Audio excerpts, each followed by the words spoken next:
दोस्तों नमस्कार। आपका फिर से इस वीडियो में स्वागत है। आज हम ऐसे व्यक्तित्व के बारे में बात करने वाले हैं जो आधुनिक समय में बहुत चर्चाओं में रहे हैं, छाए हुए हैं। खास करके वो जो व्यक्ति है वो मुस्लिम समुदाय से आते हैं, जो जिनको आप लोगों ने सुना ही होगा, देखा ही होगा, जो इस्लाम धर्म का प्रचार प्रसार करते हैं और उनका नाम मिस्टर जाकिर नाइक है। और वो मंच पे खड़े होकर लोगों द्वारा पूछे गए सवालों के जवाब भी देते हैं। वो सलूशन भी बताते हैं और लगभग हर एक धर्म ग्रंथ के जानकार भी हैं, हर एक धर्म ग्रंथ का गहराई से अध्ययन भी किया है।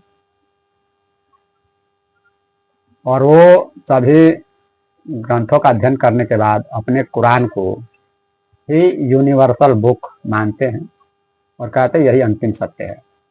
वो उन्हें पकड़ के बैठे हुए हैं। तो अक्सर जब लोग उनसे सवाल पूछते हैं तो वो जवाब देते हैं, लेकिन वहां पर वो लोग तर्क वितर्क नहीं कर पाते, क्योंकि बात यह है कि भीड़ का डर होता है। उसको कहते हैं ना कि भीड़ से अलग होने में डर है। भीड़ के साथ अगर आप मिल जाओ तो डर खत्म हो जाता है। वो जो कहते हैं भीड़ के से अलग होकर कुछ करना या कुछ बोलना, इसमें भय है। भीड़ का एक भय है लोगों को, तो इसीलिए लोग भीड़ से अलग ना होकर भीड़ में ही शामिल हो जाते हैं। तो अच्छे जानकार हैं, हालांकि हम कह सकते हैं, पंडित कह सकते हैं, मौलवी कह सकते हैं, पादरी भी कह सकते हैं। मतलब ये लोग जो धर्म को जानते हैं, धर्म ग्रंथ को मतलब कि पूरा तरह से पढ़ लिए हैं, उनके बारे में अध्ययन कर लिए हैं, वही मौलवी कहलाते हैं, पंडित कहलाते हैं, पुरोहित कहलाते हैं, ये सब कहलाते हैं। तो अगर थोड़ा सा अगर उनके सवालों के उत्तर को अगर थोड़ा सा देखा जाए तो ये समझ में आ जाता है कि आप कितना भी धर्म ग्रंथों का अध्ययन कर लें, कितना भी शास्त्रों को पढ़ ले, कितना भी रट ले, लेकिन वो समझदारी, वो बुद्धि, वो विवेक, वो सत्य को देखने का जो आपको नजरिया है वो विकसित नहीं होता है। दृष्टा दृष्टा समझते हैं ना, दृष्टा जो हर एक चीज को बहुत बारीकी से देखता है, हर एक चीज को बहुत गहराई से देखता है, हर एक चीज के पीछे जितनी भी कड़ियां है, हर एक कड़ियों को जोड़ता है, देखता है। तो ऐसा बहुत कम होता है कि बहुत धर्म के जानकार लोग इस स्थिति में आ पाते हैं कि वो हर एक चीज को कंपेयर करके देखा है। वो दृष्टा एक बहुत अच्छे दृष्टा नहीं होते हैं। तो वो कुछ सवाल इस प्रकार है कि कोई व्यक्ति मंच से पूछता है उनसे कि क्या मुसलमानों को 4 शादियां साबित करनी चाहिए, 4 शादियां करनी चाहिए। तो भाई शायद हिंदू थे, तो वो जो जाकिर नाइक तुरंत पूरा तोते की तरह जो रटे थे लाइन बाय लाइन, तुरंत धर्म ग्रंथों का रेफरेंस देते हैं, तुरंत आयत का रेफरेंस देते हैं और बताते हैं कि श्री कृष्ण की कितनी रानियां थी, बताओ कितनी रानियां थी। तो वो शायद बता नहीं पाता है, तो कहते 16,000 कुछ रानियां थी, उन्होंने कहा। तो कहते हैं कि जब श्री कृष्ण 16,000 रानियों से शादी कर सकते हैं तो मुसलमान 4 शादी क्यों नहीं कर सकते। तो अगर हम थोड़ा सा और थोड़ा सा डीप में जाए तो हम देखते हैं कि शास्त्रों को पढ़ना, उनको पूरा लाइन बाय लाइन याद कर लेना, ये कोई बड़ी बात नहीं है, बहुत बड़ा वो नहीं है। इससे यही साबित होगा कि हम बहुत बड़े अच्छे तोता है, हमारी मेमोरी बहुत अच्छी है, यही इससे साबित होता है। लेकिन थोड़ा सा अगर देखे तो समझ कम है। समझ कम कैसे है, बुद्धि कैसे है, क्योंकि अगर हम देखें तो श्री कृष्ण जो थे वो एक राजा थे, राम जो थे वो एक राजा थे, और शायद मोहम्मद भी शायद अपने समय में राजा की ही हैसियत रखते थे। तो श्री कृष्ण को अगर देखें तो वो अपने समय के राजा थे, ठीक है। तो राजा का धर्म क्या होता है, राजा जो है वो जो उसके क्षेत्र है ना, जिस क्षेत्र का वो राजा है उसको उसे बढ़ाना होता है, उसे मजबूत करना होता है, उसको मतलब जिस क्षेत्र का वो राजा है ना उस क्षेत्र को उससे मजबूत करना होता है, उसको बढ़ाना होता है। जो साम्राज्य विस्तार नीति कहा जाता है, साम्राज्य को बढ़ाना। तो कैसे साम्राज्य को बढ़ाया जाएगा? मतलब वो छोटे से गांव के राजा थे, मथुरा। मथुरा एक छोटा सा शहर है बिहार था, जहाँ पे वो उस समय थे। तो छोटा सा शहर हुआ करता था, तो वो राजा थे। तो राजा का क्या होता है ना कि अपने जो राज्य की सीमा है ना उसे और बढ़ाए और बढ़ाए और बढ़ाए, मतलब उसे बड़ा करता जाए। और हर एक राजा ये चाहता था कि उस लगभग चक्रवर्ती हो जाए, मतलब पूरा देश पर उसका कंट्रोल हो जाए। तो श्री कृष्ण क्या है? श्री कृष्ण एक राजा थे, ठीक है, और उन्हें अपने राज्य को बढ़ाना, तो वो कैसे क्या करेंगे? मान लो कि मेरा एक राज्य है, मान लो कि मथुरा एक, मान लो कि उस एक समझ लेते हैं कि उत्तर प्रदेश एक राज्य है, और हम चाहते हैं कि उत्तर प्रदेश के राज्य को और बढ़ाए। तो हम क्या करेंगे? हम दूसरे राज्य को अपने राज्य में मिला लेंगे। कैसे मिलाएंगे? उससे युद्ध करेंगे या तो उससे संधि करेंगे। हम जितने राज्यों को अपने राज्यों में मिलाएंगे, हमारा राज्य उतना बड़ा और बड़ा होता चला जाएगा। तो पहले समय में आपने सुना होगा अश्वमेध यज्ञ हुआ करता था, जो घोड़े को छोड़ दिया जाता था और वो जहां जहां जाता था ना, वहां वहां के धर पे उसको जिसने वो यज्ञ किया है उसको मिल जाती थी। अगर नहीं मिलती थी तो वो युद्ध करके उस धरती को ले लेता था। तो साम्राज्यवाद नीति उस समय काम करती थी। तो श्री कृष्ण उसी समय के थे। तो हमें अपने, मान लो कि उनको अपने राज्य को बढ़ाना है, तो उनको क्या करना पड़ेगा? या तो दूसरे राज्य के राजाओं से युद्ध करना पड़ेगा। अगर उसको हरा दिए तो उसका राज्य वैसे ही आपस में मिल जाएगा। अगर युद्ध नहीं करना है तो उससे संधि कर लेंगे कि चलो हम तो मिलकर रहेंगे, कोई दिक्कत नहीं, तुम मेरे राज्य में आ जाओ। अगर और आगे जाएंगे तो राजा क्या करेगा कि दूसरे राज्य की राजकुमारी से शादी कर लेगा, ठीक है, दूसरे राज्य की राजकुमारी से शादी कर लेगा।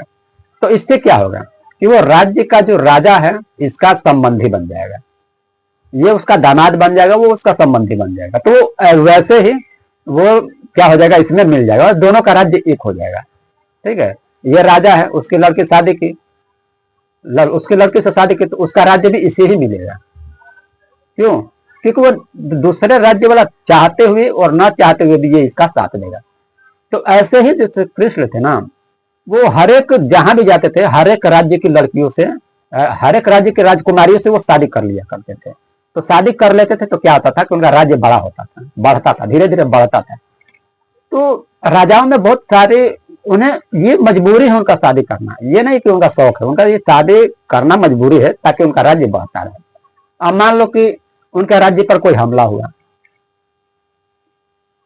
किसी राज्य ने हमला कर दिया, अगर वो दूसरे राज्यों से संधि किए होंगे या दूसरे राज्य की राजकुमारी से शादी किए होंगे, तो उस राज्य का जो राजा है तुरंत इनकी मदद करने के लिए आएगा।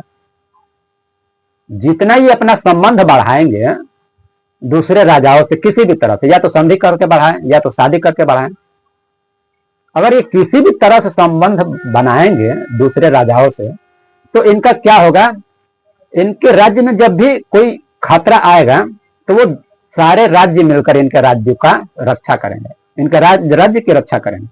तो यहां से ये क्या समझ आती है? यहां समझ में आती है कि श्री कृष्ण राजा थे और वो अपने राज्य को और ज्यादा बढ़ाना चाहते थे, इसलिए उनको दूसरे देश की राजकुमारी से, दूसरे राज्य की राजकुमारी से शादी करना पड़ता था। तो इससे उनका राज्य बढ़ता था। तो अब रही बात कि जब श्री कृष्ण उस समय के वो राजा थे, लेकिन आज के समय के जो मुसलमान है वो राजा नहीं है। जो अकबर था वो, उसकी भी कई रानियां थी, वो राजा था। राजा है तो भाई राजा है कोई, तो उसको अपने राज्य को बढ़ाना है। राज्य को बढ़ाने के लिए उसे दूसरे राज्य की राजकुमारी से शादी करना पड़ेगा। जैसे वो शादी करेगा उसका राज्य इसका हो जाएगा, इसका राज्य मजबूत हो जाएगा। ये जितना दूसरे राज्य की राजकुमारियों से शादी करेगा, जितना 100 हो, 50 हो, 150 हो, जितने राज्य की राजाओं से शादी करेगा, राज्य की लड़कियों से शादी करेगा, उतना ही इसका राज्य मजबूत होगा। और जितना इसका राज्य मजबूत होगा, कोई बाहरी देश अगर इस पर आक्रमण करेगा, पूरा राज्य इनके संबंधी होने की वजह से इनके राज्य की रक्षा करेगा, तो इनका राज्य मजबूत होगा। तो ये क्या थे? तो ये राजा थे। तो ये जो समझ है, मुझे लगता है जाकिर नाइक जो हैं ज्ञाता तो हैं, लेकिन हर एक चीज को देखना नहीं चाहते। क्यों? क्योंकि वो अगर किसी चीज का अध्ययन भी करते हैं तो वो किस लिए अध्ययन करते हैं कि मैं इसको गलत साबित कर दूंगा, मेरा धर्म सर्वोपरि है, मेरा कुरान सबसे ऊंचा है, बाकी सब झूठ है। वो इसलिए इसका अध्ययन किए हैं। वो इसका अध्ययन अगर अपने ज्ञान को बढ़ाने के लिए करते, बुद्धि को बढ़ाने के लिए करते, समझदारी को बढ़ाने के लिए करते, तो अलग विषय था। लेकिन वो अपने कुरान को शीर्ष स्तर पर स्थापित करने के लिए किसी भी ग्रंथ को उन्होंने अध्ययन इसीलिए किया कि मैं दूसरे के ग्रंथ को अपना छोटा साबित कर दूं, कुरान को सही साबित कर दूं, तो ये गलत बात है। तो अब आ गई कि उन्होंने 16,000 रानियां शादी की। तो अगर वो सही से अगर वो राग कहते हैं ना, राग द्वेष से मुक्त बुद्धि ही सत्य को देख पाते, तो वो क्या है, वो राग द्वेष से मुक्त नहीं, वो राग द्वेष से रहित है। अगर वो राग द्वेष से मुक्त होते तो वो खोज करते, सर्च करते, हर एक चीज के पीछे का कारण हर एक चीज के पीछे जो कारण है उसको जानने की कोशिश करते। अगर वो थोड़ा सा और अंदर जाते और गहराई से अध्ययन करते तो वो पाते कि 16,000 रानियां जो रानियां नहीं थी, इनको उन्होंने बस नाम के लिए इनको अपनी रानी बनाया था, उनको रक्षा देने के लिए कि बाकी कोई देश, बाकी कोई शत्रु इनका अपहरण ना कर ले, इनके साथ बलात्कार ना करे, इनके साथ कोई गलत काम ना करे। इसीलिए उन्होंने एक औपचारिक रूप से घोषणा की थी कि ये हमारी रानियां हैं। इससे क्या हुआ, इससे उनको संरक्षण मिल गया। इससे उनको संरक्षण मिला तो बाकी कोई लोग उनको हाथ नहीं लगा, उनको कोई हानि नहीं पहुंचा सकता। तो श्री कृष्ण ने ऐसा इसलिए किया। लेकिन जाकिर नाइक जो है, जिनकी बुद्धि राग द्वेष से मुक्त नहीं है, वो ये बात नहीं देख पाते। हो सकता है वो देखे भी ये बात को, लेकिन वो सत्य को देखेंगे भी तो वो उसे नकार देंगे, क्योंकि वो मान बैठे हैं कि कुरान ही असली सत्य है। और ये सत्य है ना, जरूरी नहीं कि कुरान में ही सारा सत्य संसार का समाया हुआ है, ऐसा कोई बात नहीं। हर एक धर्म ग्रंथों में सत्य है, ऐसा नहीं है कि बस कुरान में ही सत्य है। तो ये क्या है, तो अब आ गई बात कि मुसलमान चार शादी क्यों नहीं कर सकते। उन्होंने कहा जब कृष्ण कर सकते तो ये क्यों नहीं कर सकते। भैया श्री कृष्ण राजा थे, मुसलमान राजा नहीं, भिखारी हैं। वो दूसरों को मतलब जाके कोई भी, मैं मुसलमानों की बात नहीं, किसी भी लड़के राज्य की बात, वो राजा दशरथ का उदाहरण दे देते। भैया राजा है, भाई राजा की मजबूरी अपने राज्य को बढ़ाना है, अपने राज्य को बढ़ाना है तो उसको दूसरे राज्य की राजकुमारी से शादी करना पड़ेगा भाई शादी ना। मोहम्मद साहब भी तो कई शादियां किए थे, छोटे बच्चे से उन्होंने शादी किया था, आता है ऐसा। अगर आप सत्य को देखना नहीं चाहते तो वो बात अलग है ना। आप आंखें बंद कर लेंगे तो कोई लाख आपके सामने चिराग ला कर दिखाई के देखो ये चिराग है, तो आप देखेंगे नहीं, देखेंगे, क्योंकि आप पहले ही से आंख बंद कर लिए हैं। तो क्या है, तो श्री कृष्ण राजा थे भैया। मुसलमान आज के समय में जब वो राजा हुआ करते थे तो वो करते थे शादियां बहुत सारी, जरूरी थी करना, नहीं करते तो उनका राज्य खत्म हो जाता। लेकिन आज के जो मुसलमान है, आज की आधुनिकता के समय के मुसलमान है, उनको कौन सा राज्य बढ़ाना है भाई, उनको कौन सा एकदम राज्य बढ़ा के पूरा देश पे कब्जा करना है, राज्य नहीं बढ़ाना है ना। तब क्या कर सकते हैं, राज्य में बढ़ाना नहीं है तो एक ही शादी करिए।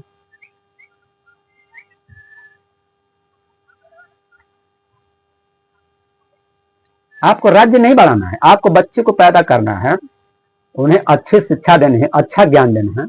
और अक्सर ज्यादातर अगर हम ये बात करें मुसलमानों में 4 शादी की बात की जाती है, तो ये ज्यादातर इस कॉन्सेप्ट से आता है ना कि हम जितने शादियां करेंगे ना उतने हमारी पत्नियां होंगे, एक पत्नी से 8 बच्चे होंगे, एक पत्नी से 8 बच्चे होंगे, एक पत्नी से 8 बच्चे होंगे, कुल मिला के 88 के 24 बच्चे होंगे, तो हम मजबूत हो जाएंगे। और मजबूत हो जाएंगे तो हम अपने देश पर कब्जा कर लेंगे। इनकी जो मानसिकता है वो कुछ इस तरह की मानसिकता है कि हम कब्जा कर लेंगे। लेकिन सच्चाई ये है कि 10 मूर्ख बच्चे पैदा करने से अच्छा है कि एक बुद्धिमान बच्चा पैदा करें। अब देखिए, मैं 10,000 रुपए कमाता हूं, मैं मान लो कि 20,000 रुपए कमाता हूं और मैंने 3 शादियां कर ली, तो मेरा 20,000 का जो तनख्वाह है वो कितने में बचेगा।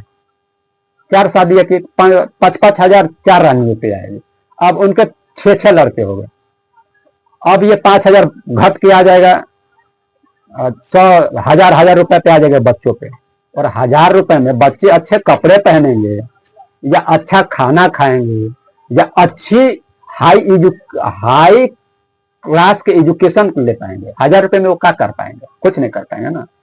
आप सोचिए 5,000 रुपए एक पत्नी पाया, वो पत्नी अब अपना गहना बनवाएगी, अपना श्रृंगार करेगी, ये करेगी वो करेगी, तो आप 5,000 में से कम वो तो 3-4 हजार पैसे ही खत्म कर देगी। अब बचेगा ये 4-5 बच्चे। 1,000 में आप इनको दुनिया के कौन से बेस्ट कॉलेज में आप एडमिशन दिला सकते हैं? इनको 1,000 में कौन सा अच्छा कपड़ा दिला सकते हैं? कौन सा अच्छा भोजन दिला सकते हैं? कौन सा अच्छा ऐसा आराम दिला सकते हैं? नहीं दिला सकते ना, नहीं दिला सकते। लेकिन अगर वो राजा है तो वो दिला सकता है। श्री कृष्ण राजा थे, उनके हजारों बच्चे हो, वो उन सभी को क्या कर सकते हैं? एक अच्छी व्यक्तित्व तो दे ही सकते, अच्छा एजुकेशन वो दे सकते थे, अच्छा ज्ञान दे सकते, हर एक चीज उनको दे सकते थे। लेकिन आज के जो हमारे भाई बहन हैं, मान लीजिए गरीबी की दुनिया में 10,000 रुपए कमाकर आप 4 शादी करके सबको आप हायर एजुकेशन की शिक्षा नहीं दे सकते, अच्छा भोजन नहीं दे सकते, अच्छा ज्ञान नहीं दे सकते। तो हमारे लिए क्या है? मैंने क्या कहा कि 10 मूर्ख बच्चे पैदा करने से अच्छा है कि एक बुद्धिमान बच्चा पैदा करें। मान लो कि आपने एक शादी की, आप कमाते 50,000 रुपए कमाते, आपने एक शादी की, 50,000 में से 10,000 आपकी पत्नी अपना सामान बनवा ली, गहना गिफ्ट जो भी बनवा ली, वो खुश हो गई, और बचे 40,000। 40,000 में आप अपने एक लड़के को क्या अच्छे अच्छे स्कूल में उसकी दाखिला करवा सकते हैं, अच्छा अच्छा उसको कपड़ा दे सकते, अच्छा लाइफ स्टाइल दे सकते, राजाओं की तरह उसके लाइफ स्टाइल आप दे सकते हैं। वही 10 लड़के हो जाए, 20 लड़के हो जाए, तो वही नून रोटी कपड़े में चपोत के देंगे। और ऐसा बहुत है। मैं लगभग मुसलमान भाइयों के बीच में बहुत कम रहा हूं, लेकिन थोड़ा बहुत रहा हूं, तो उनसे कहानी सुनता रहा हूं। वो कहते हैं कि हमारे घर में जब था तो हमारे माता पिता काम नहीं करते थे, हमारे 5-6 भाई बहन थे, तो हम लोग रात का जो चावल बचता था ना, उसमें पानी डाल के खाते थे। बताइए, अगर वो एक ही बच्चा होता तो कितना अच्छा से खाता, कितना अच्छा लाइफ स्टाइल होता। तो ये जो मानसिकता है ना कि हम ज्यादा बच्चे पैदा करके, ज्यादा शादियां करके हम ज्यादा ताकतवर हो जाएंगे, तो ये मिसअंडरस्टैंडिंग है। आप देखिए, यहूदी लोग हैं, यहूदी लोगों की जनसंख्या ज्यादा नहीं, बहुत कम है, लेकिन वो पूरे दुनिया पर राज कर रहे हैं। और आज मुस्लिम लोगों की संख्या, हिंदुओं की संख्या दुनिया में सबसे ज्यादा है, लेकिन वो यहूदियों के अंडर में काम करे, पूरा पैसा यहूदी लोग अपना कंट्रीब्यूट करते, पूरे हर एक चीज को अपनी उंगली पर यहूदी लोग ना चाहते। तो भाई करोड़ों बच्चे पैदा करके, हजारों बच्चे पैदा करके हमने क्या उखाड़ लिया है? कुछ उखाड़ लिया? कुछ नहीं किया। मुट्ठी भर अंग्रेजों के हम गुलाम हो गए, क्या हुआ? कुछ नहीं हुआ। तो क्या है? तो हमें जो राग द्वेष है ना, उससे थोड़ा निकलना पड़ेगा। हमें स्वीकार करना पड़ेगा कि हम एक ही शादी करें। और ये आप समझिए, आप पुरुष हैं, पुरुष को शायद अच्छा लगता हो कि 4 शादियां करेंगे, 5 शादियां करेंगे, उनके साथ संबंध बनाएंगे, खूब एकदम संबंध का मजा लूटेंगे। ज्यादातर लोगों के मन में यही विचार आता है। लेकिन आप उस एक औरत से पूछिए, जिस औरत से आप पहली बार शादी किए और उसका तुरंत दूसरी सौतन उसके सामने लिया कर खड़ा कर दे, उसके दिल पर क्या गुजरती होगी? वो तिल तिल करके मरती होगी। आपने अपने मजे के लिए 4 शादियां की, उस औरत का तो आपने ध्यान ही नहीं दिया। उसके कलेजे पे क्या गुजरती होगी, दिन रात तड़पती होगी। और ये बात याद रखिए, कोई भी पत्नी जो है वो अपने पति को दूसरी औरत के साथ देख नहीं सकती, अपने पति को दूसरे औरत के साथ बांट नहीं सकती। और शायद ये जो, अगर कोई ऐसी शक्ति होती कि जो पुरुष है वो स्त्री में बदल जाए और स्त्री पुरुष में बदल जाए 1 महीने के लिए, 2 साल के लिए, तब उसे समझ में आएगा कि असली दर्द होता क्या है। तब समझ में आएगा कि किसी सौतन को लाकर अपने पत्नी के जीते जी बैठा देना कितना कलेजे पे सांप लौटता है।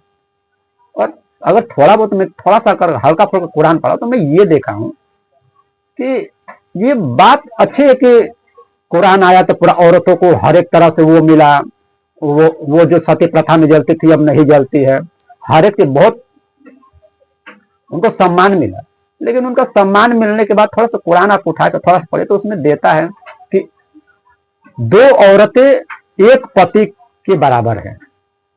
एक पति को 2 औरतों से शादी करनी चाहिए, क्योंकि एक औरत उसके लिए आधी है, 2 औरत उसके लिए पूरी है। तो इसमें क्या है, इसमें ऑब्जेक्टिव फाई दिखाई देता है। आप क्या साबित करना चाहते हैं कि औरतें ऑब्जेक्ट होती है?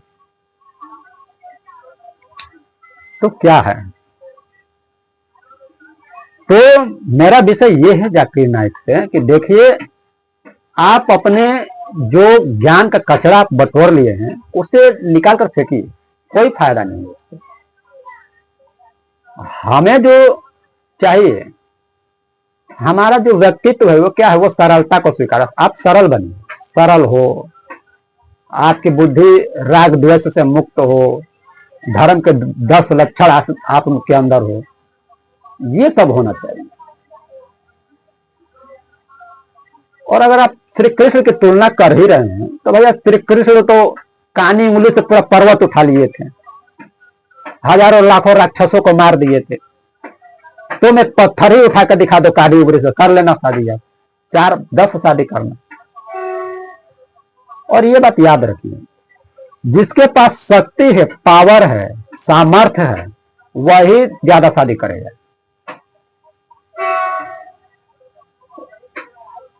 आजकल लोगों का कपड़ा फटा हुआ है, पैंट फटे हुए है, खाने के लिए 2 वक्त की रोटी नहीं है, वो 5 शादियां कर ले।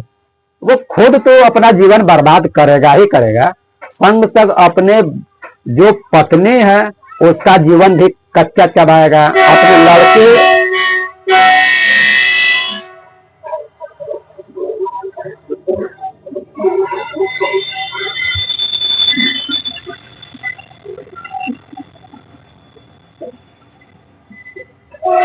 वो अपना जीवन तो बर्बाद करेगा ही करेगा, अपने लड़के लड़कियों का भी जीवन बर्बाद करेगा। तो क्या है, तो जब श्री कृष्ण ने 16,000 रानियां शादी की, तो इससे पहले तो आपको पहले उसका इतिहास जानना पड़ेगा, उसके कॉन्टेक्स्ट में क्या क्या उससे पहले पढ़ना पड़ेगा, तब आप पहले तो सवाल करिए। और हाँ, ये भी बात है कि आप किसी भी प्रश्न का जवाब देने से पहले उसके बारे में अच्छी तरह से अध्ययन कर लीजिए, अच्छी तरह से देख लीजिए, अच्छी तरह से साक्ष्य इकट्ठा कर लीजिए। ऐसा ही नहीं कि मुंह उठा के आए और कुछ भी बोल के चले गए।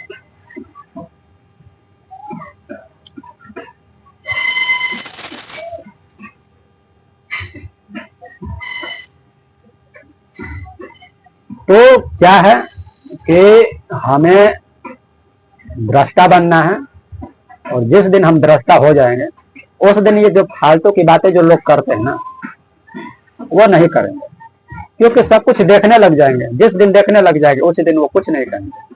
वो जान जाएंगे कि मैं जो जानता वो कुछ नहीं जानता, और वो बोलना भी कम कर देंगे, क्योंकि जिसके पास ज्ञान आ जाएगा, हर एक चीज को देखने का नजरिया उसके अंदर आ जाएगा, हर एक चीज को देखने लगेगा, जानने लगेगा, फिर उसके पास घमंड और कुछ बोलने का के लिए उसके पास कुछ बचेगा ही नहीं। तो आप सभी को धन्यवाद, आपने मेरे वीडियो को देखा, और मैं आशा करता हूं कि आप लोग किसी के कोई कुछ बोल रहा है तो तुरंत उसके बाद पे हाँ में हाँ ना मिला दिया करिए। पहले तो आप एकदम सर्च करिए, डीप में जाइए। आप जब तक आप नहीं जान लेते तब तक हम दूसरे की बातों पर विश्वास क्यों करें? वो बड़े होंगे, बहुत बड़े जानकार, हम जब तक संतुष्ट नहीं होंगे तब तक हम उनकी बातों को क्यों मानेंगे? हम जब तक देख नहीं लेंगे तब तक क्यों मानेंगे उनकी बातों को? तो पहले देख लीजिए, तब सवाल पूछिए। धन्यवाद।